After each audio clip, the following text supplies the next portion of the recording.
ہاں حدیث نمبر 358 358 عن عمر بن الخطاب رضی اللہ عنہ قال كان رسول اللہ صلی اللہ علیہ وآلہ وسلم اذا رفع یدیہ فی الدعاء.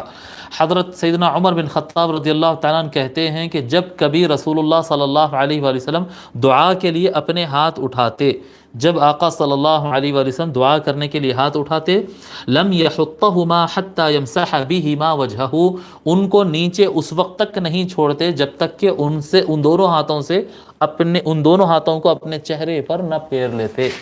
جی حضور صلی اللہ علیہ وسلم دعا کے لیے ہاتھ اٹھاتے تو جب تک چہرے پر پھیرتے نہیں اس وقت تک رکھتے نہیں. یعنی دعا کر دیے اللہم ربنا آتنا فی الدنیا حسنۃ وفی الآخرۃ حسنۃ وقنا عذاب النار والحمد للہ رب العالمین. نہیں، یہ غلط ہو گیا. یہ دعا ختم ہوئی، دعا ختم ہونے کے بعد اس طرح سے پھیر کر آقا علیہ الصلاۃ والسلام ہاتھ چھوڑتے تھے. اس کو امام ترمذی اور امام حاکم نے المستدرک میں اور البزار نے المسند میں روایت کیا ہے.